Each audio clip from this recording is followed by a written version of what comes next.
You see, what some people don't know about me is that I'm not just into acting, I'm also into art. Well, specifically drawing. So, one Christmas, my mom, she brought home this ceramic manger scene for us to paint together and put by the fire. Well, by the mantle. So, the thing about this manger scene was that, for some reason, the colors of it were completely off. There was baby blue, bright yellow, green, cherry red, it's really bad stuff.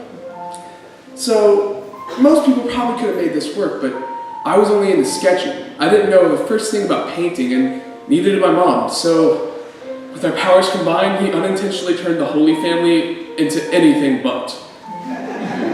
Mary, Joseph, and the baby had this grayish blue soaking the whites of their eyes. They had cherry red for lips, which bled down, making them eerily resemble the Joker. And we didn't have any paint for their skin, so instead of leaving it like it was, like normal people, we painted them a horrible bright yellow, which bled down their faces onto their clothes, making the holy scene even more terrifying than it was before. We frantically tried to save what was left while spilling paint everywhere, but it was too late. We were on the verge of disaster. You see, most people would have probably just thrown this away and forgot about it, but not with our family. We kept these and we bring them out every year and put them on the mantle as a monument to the hilarious Christmas memory that we shared together.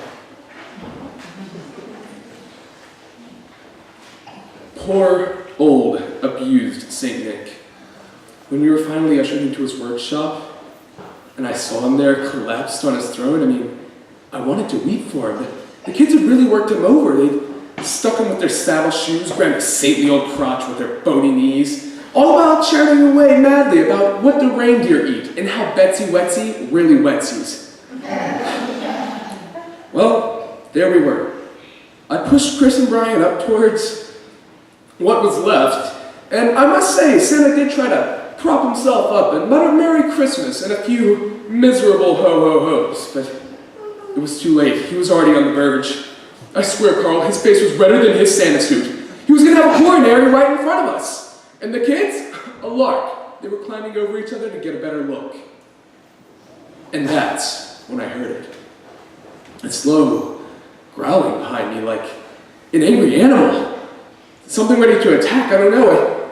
I turned around, and there was Santa, growling at me. He was on his feet, Carl, his big bulk shaking all over, his face purple with heat or rage or I don't know what. Sweat dropping from his wig, pouring around his nose, drenching his white beard.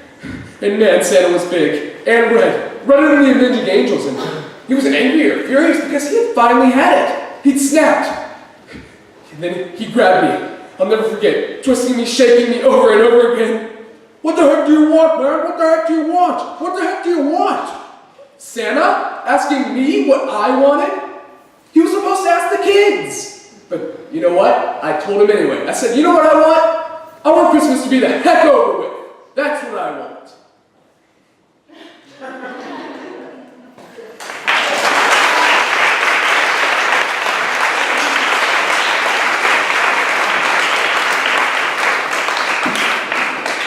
Next, please welcome Kylie Bell Koka.